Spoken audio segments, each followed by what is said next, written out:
Let's imagine for a moment that you have an old car, or maybe you're building a hot rod, and you have four lights on the front of your car for headlights. Now, normally they might look like this. They might be the 7-inch ones or the 5-inch ones, and they got three prongs on one, you got two prongs on the other, and these ones in the middle would be the two prong. You can see two wires coming from them, and then the outer ones have the three prongs where you got the ground, the low beam, and the high beam.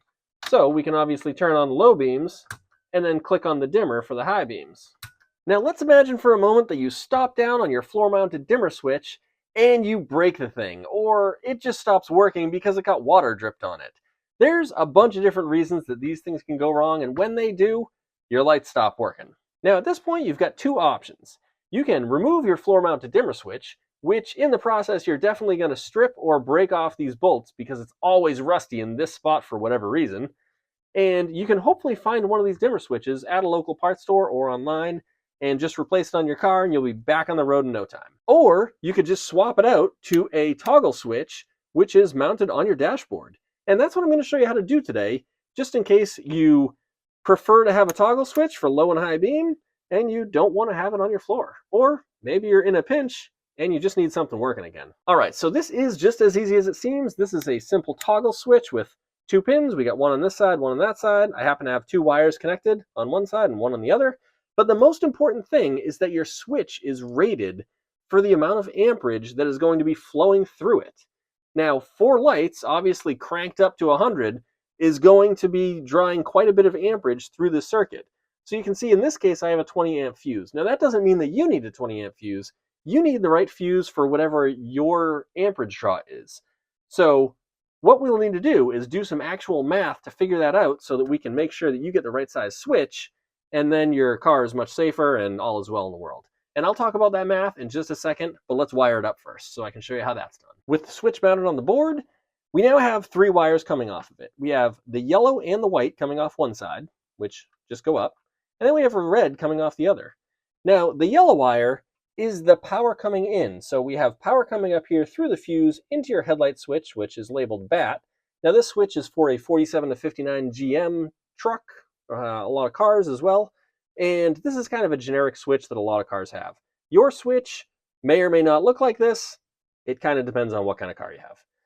When you turn the switch on, it takes the power from here and it sends it out here through this yellow wire. So we're going to take this yellow wire and connect it to this yellow wire. All right, done.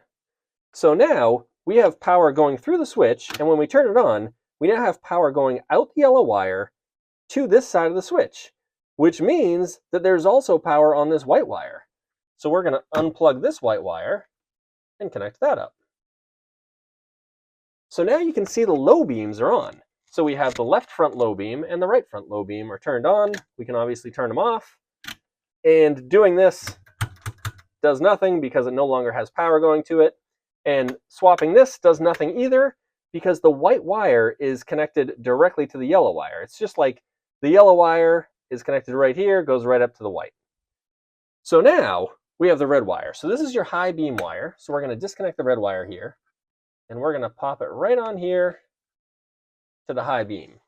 Okay, so we got power coming in the fuse, through the headlight switch, out the yellow, over here, powering up the white wire to go to the low beams. And if we turn this switch on, we now have high beams.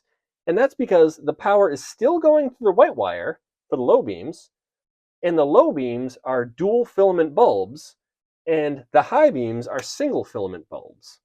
So when we turn on the high beam, it's actually lighting the second filament in each one of these because it's sending power through the red wire up here, which splits off to this bulb, this bulb, this bulb, and this bulb. And then we get all the high beams. And of course, turning off this turns all of them off. And then we can toggle this from low beams to high beams. Now, like I said, you can mount this switch wherever you want, under your dash, in your dash, on your door panel, whatever's convenient for you, in your console, whatever. It's up to you, man. You live your life however you want to. So now we have to do the math and figure out what amperage is actually being drawn through this circuit to light up your real headlights on your car. So you need to know what headlights are in your car to figure out the wattage, convert it to amperage, and then you can pick the right switch. I'm going to show you how, so don't freak out. It's basic math. We can do it. What? You hate math? Well, if you hate math, you can buy one of these little $15 amperage measuring tools. You wrap it around whatever the feed wire is that powers your whole circuit, and then all you have to do is turn it on, and it will tell you the amperage draw through the circuit. So in this case, we have 1 amp, and if we turn on the high beams, we get 8.5 amps, which is pretty cool. So that means we need a switch that can handle at least 8.5 amps.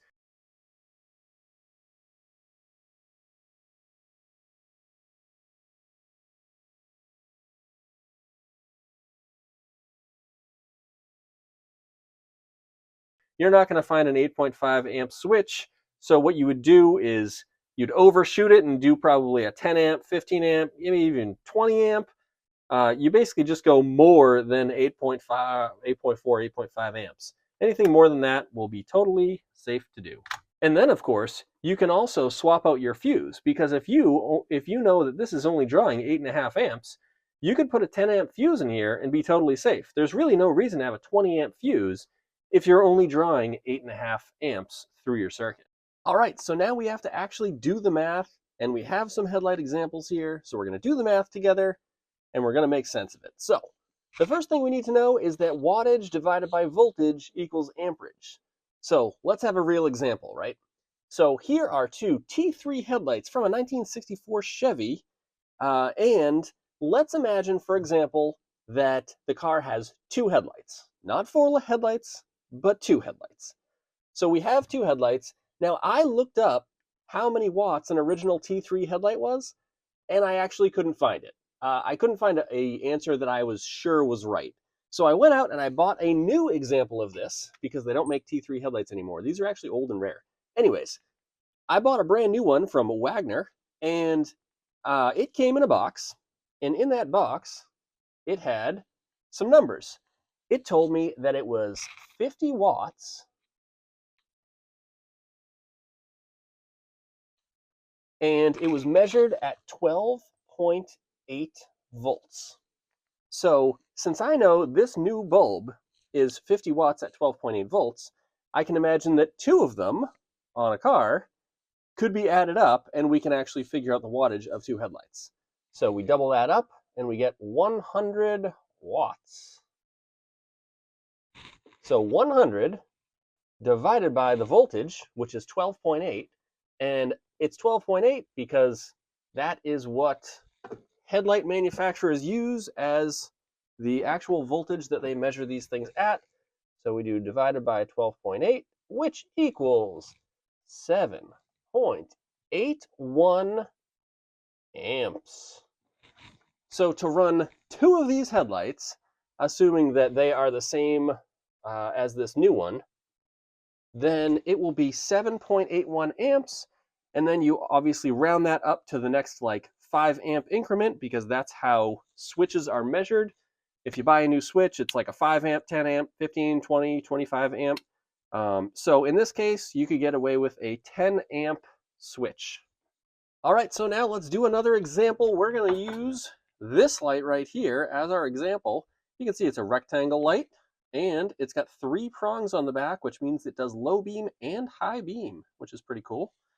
Now, normally you would only have 2 of these on a car, but for this example, we're going to pretend there's 4, because you know what? You got to do some weird stuff sometimes. So we're going to actually do the math as if there was 4 of these lights on the front of a car. That'll kind of show you that you can figure out your own weird scenarios that you may have, and we'll figure out the math and how to make it work. So here's the box that it came in. We can see it is 65 watt high beam, 35 watt low beam at 12.8 volts. So let's do the math. We have 65 watts for one of these, or we have 130 watts for 2 of them, but we want 4. So we're going to do 260 watts for 4 of these lights going full blast. And then we divide it by the 12.8, because that's what our vehicle is sitting at rest with the engine off. When the engine is on, you're usually like 13.5 volts, which actually ends up lowering your amperage draw just a little bit. But we're going to go with 12.8 because that's what, the manufacturers go with to test things, and that's generally what cars sit at if the engine is off.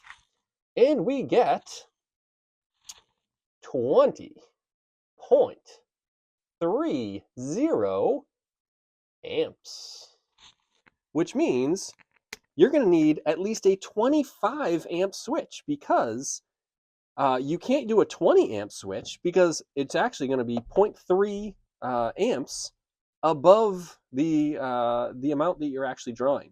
So that would be no good. So you have to do a 25 amp or more amperage rating switch to handle 4 of these lights. Now, one other thing that you probably should know is if you have a newer style car with the headlights that have the bulbs that screw into the back of them, like every modern car on Earth, then the bulb itself usually has the wattage rating on the written or printed on the back of the bulb. So that's an easy way to know what the actual wattage is of the bulbs. These styles, it's kind of hit or miss whether it's printed on here. This one, it looks like it says 12 volts made in China, but it doesn't actually give you the wattage anywhere on this actual light. So sometimes you have to look them up online if you don't have, of course, brand new boxes to work from. So go to the manufacturer website. It'll probably tell you how many watts it is, and then you can kind of do the math and figure out the amperage. And that applies to sealed beam headlights like these, or the HID or halogen bulbs that plug into the back of a headlight housing. Hopefully this video helped you out. If you liked it, go ahead and give it a like. Maybe leave me a comment down below. Share it with a friend. Post it to your website, or share it, or do whatever you can to, spread the word. Oh, and if you like this video, I actually have another one that goes more into detail of how I wired this headlight switch. And then, of course, I have a whole playlist full of other wiring videos that I'm sure you'll like as well if you enjoyed this one. So check it out here, or maybe here, or I don't know if it's over here. I don't really know where. I'm just trying to make this happen.